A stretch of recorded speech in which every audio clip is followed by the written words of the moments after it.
Hi guys, this side advocate Mohammad Akram and welcome to my channel कानून की बात। Guys, आज की वीडियो में हम बात करेंगे लोन के रिगार्डिंग।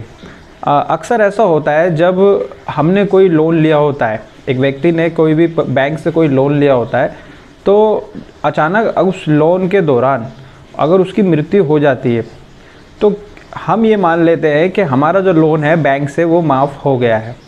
लेकिन क्या वाकई में ऐसा संभव है कि बैंक उस लोन को माफ़ कर देता है या उस लोन की रिकवरी करता है?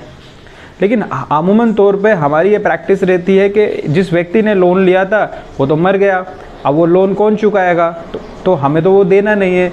लेकिन बैंक क्या रियलिटी में ऐसा मानता है? बैंक तो कानून पे चलता है, तो क्या ये संभव है? तो आज इसी के बारे में मैं बात करता हूँ। एक व्यक्ति जो है अपनी ज़रूरत के अनुसार समय समय पे वो बैंक से लोन लेता है। अब उस बैंक से लोन में वो पर्सनल लोन भी लेता है, वो होम लोन लेता है, वो गाड़ी लोन लेता है, वो एजुकेशनल लोन भी लेता है। तो ये टाइम टाइम पे वो उसकी जैसे जैसे ज़रूरत होती है वो बैंक से लोन लेता है। लेकिन जब वो बैंक से लोन लेता है तो बैंक उसको लोन दे भी देती है, लेकिन जब उसकी मृत्यु हो जाती है तो बैंक क्या करता है? बैंक उस समय क्या करता है? सपोज़ करो मैंने एक होम लोन लिया है, और होम लोन जो होता है वो काफ़ी महंगा लोन होता है। आदमी 50 लाख 1.5 लाख का लोन होता है, क्योंकि होम लोन इतना महंगा होता है। तो जिस होम पर हमने लोन लिया होता है, सपोज़ करो मैंने एक प्रॉपर्टी पे लोन लिया है, मैंने एक फ्लैट पे लोन लिया, तो बैंक उस प्रॉपर्टी के पेपर को रिकवर कर लेता है अपने पास, जब तक कि आप उस बैंक की EMI को पेंडिंग नहीं कर देता या फाइनल सेटलमेंट नहीं करते हैं। अब ऐसा होता है कि उस व्यक्ति की मौत हो जाती है, मृत्यु हो जाती है, और EMI देना बंद हो जाती है। बैंक उसको नोटिस देता है कि आपने बैंक से जो लोन लिया था आप उसको ब्रीच ना करें और अपनी EMI को फिल करें। लेकिन पता ये चलता है कि जिस व्यक्ति ने बैंक से लोन लिया था उसकी तो मृत्यु हो गई है। तो बैंक ऐसे में करता है क्या है?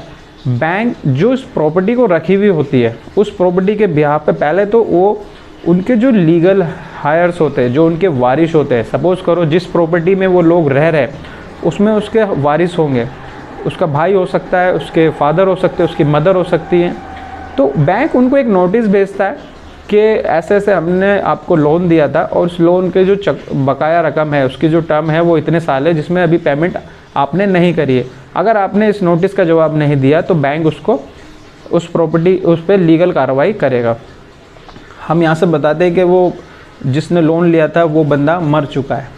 तो बैंक करता क्या है? बैंक उस प्रॉपर्टी को जो रख रखा था उस प्रॉपर्टी को बेच देता है, नीलाम कर देता है।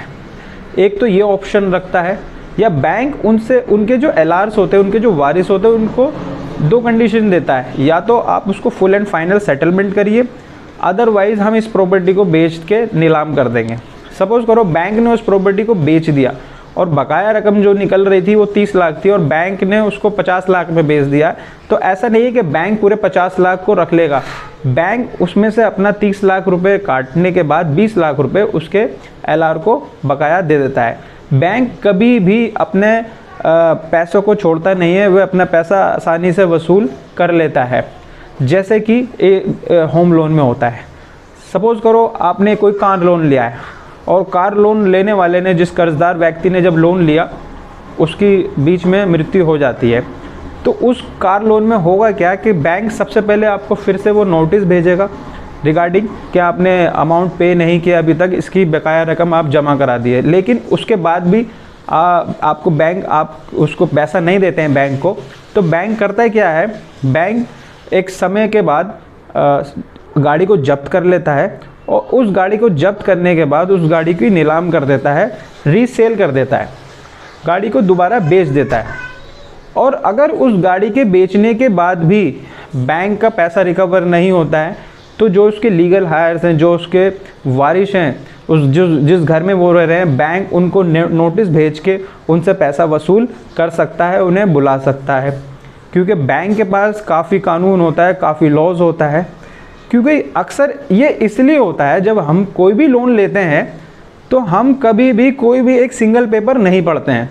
बैंक 50 पेपर पे साइन कराता है और उस 50 पेपर में कई तरह की कंडीशन होती हैं कि अगर आपने लोन नहीं दिया तो हम आपकी गाड़ी को जब्त कर लेंगे, अगर आपकी मृत्यु हो जाएगी तो आपको आपके वारिस आपको क्या नाम है पैसा देंगे, उन्हें देना पड़ेगा। तो हम ये सब चीज़ें पढ़ते ही नहीं हैं, हम सिर्फ साइन कर देते हैं और लोन ले लेते हैं। लेकिन बैंक जो है वो बहुत क्लेवर होता है और वो कोई भी ऐसा लॉज नहीं छोड़ता है जिससे वो उसका पैसा मर जाए।